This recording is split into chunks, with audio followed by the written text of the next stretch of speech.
이번 14화도 지난 13화에 이어 정말 재미있는 회차였는데요. 리뷰 시작 전에 머리부터 받고 시작하자면 음청을 마시던 소용이가 오바이트를 할 것이라는 영상을 올렸건만 이번에도 제 내피셜이 틀렸습니다. 그저 스쳐가는 아역인 줄만 알았던 담양이가 돌을 던져 소봉이를 구할 줄이야. 정말 상상도 못한 전개였습니다. 그래도 중전 위험은 마쳤으니 너그럽게 봐주시면 감사하겠습니다. 그럼 철이나무 14화 리뷰 시작해보죠. 이번 14화는 설렘의 연속이었던 것 같습니다. 드라마가 어찌나 심장을 때리던지 아주 죽겠더라고요. 하나하나 정리를 해보죠. 우선 드라마의 첫 장면, 신혜선 누님의 표정을 보고 설레지 않았던 남성분들 계시나요? 아마 없을 겁니다. 철종이와 소봉이가 옷을 풀어헤치고 서로의 손길이 스치며 불꽃이 타다닥 튀는 하룻밤 장면은 보는 제가 다 설레더라고요. 철종이가 홍윤인 줄 알고 속마음을 고백하는 소봉이가 웃기기도 했지만 이를 들어주며 행동으로 자신의 마음을 표현하는 쫑이쫑이 철종이 보여주려면 다 보여주지 굳이 블러 처리를 하고 중요한 순간에 딱 끊어버리는 TVN이 정말 밉더라고요. 그래도 또 한 번의 편지 배달 사고로 연못 앞에서 만난 두 사람이 서로 포옹을 하고 철종이의 명대사가 이어지는 장면은 앞서 들었던 아쉬움을 달래기에 충분했습니다. 분명 남잔데 제 심장은 왜 이렇게 나대던지 금지하는 것을 금지하오. 야, 사극에서 이런 달달구리한 대사가 가능하다니 이게 믿기지 않아서 드라마가 끝나고 이 장면만 서너 번 돌려봤습니다. 점점 소영이화 되어가는 소봉이와 이런 여자는 처음이야 하며 소영이에게 빠져드는 철종이의 러브스토리, 앞으로 소철 커플의 이야기가 정말 기대됩니다. 두 사람의 러브스토리가 어떠한 방식으로 흘러가는지 보기 위해서라도 앞으로 이 드라마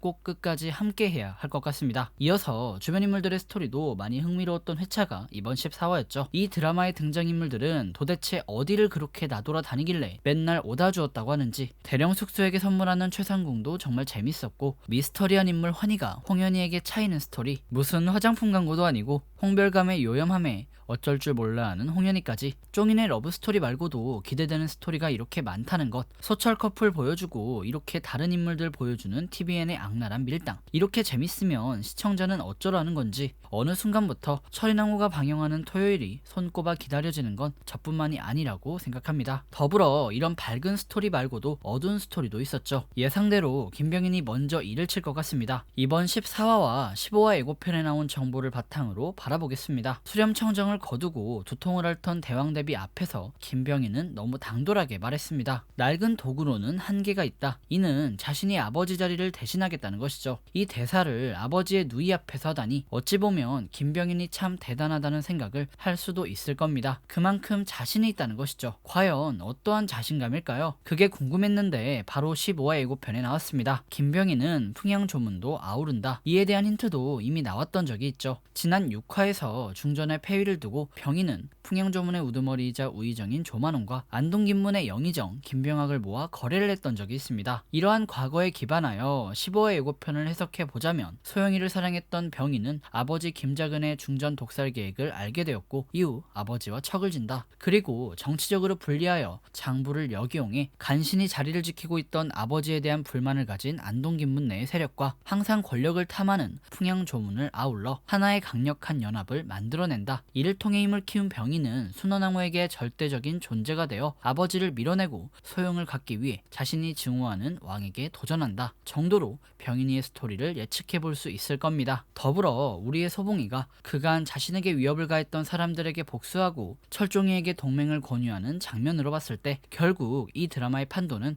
병인 대 소철 커플인 것 같아요. 문제는 나쁜 화진이인데 과연 그녀가 병인이를 뛰어넘는 최종 보스일지 아니면 의외로 소영이를 도와주는 인물일지 아직은 미지수입니다. 그나저나 사실 소봉이도 소봉이지만 선인아 배우가 연기를 너무 잘해서 화진이를 욕하면서 보는 맛도 참 쏠쏠했던 드라마였는데 이번 14화에는 장부를 중전방에 숨긴 게 화진이라는 거 말고는 질투의 화진이가 나오지 않아서 좀 심심했던 것 같습니다. 여러분들의 생각은 어떠신가요? 마지막으로 이번 14화 역사적인 해설이 필요한 내용이 등장하여 잠깐 설명하고 리뷰를 마치도록 하겠습니다. 우선 비변사입니다. 아마 역사 시간에 한 번쯤 들어보신 단어일 텐데요. 쉽게 말하면 외적의 침입 혹은 국가적 위기에 군사적인 문제를 임시로 결정하던 기구였습니다. 원래는 병조에서 이루어지던 군사적인 측면의 정책 결정을 병조가 제 역할을 하기 힘들 때 비변사를 임시기구로 설치해 정책을 결정하는 것이죠. 역사에서 확인할 수 있는 비변사의 시초는 조선 성종대이며 선조대의 임진왜란을 거치며 의정부를 대신해 국가의 주요 정책을 결정하는 핵심 기구로 부상하게 됩니다.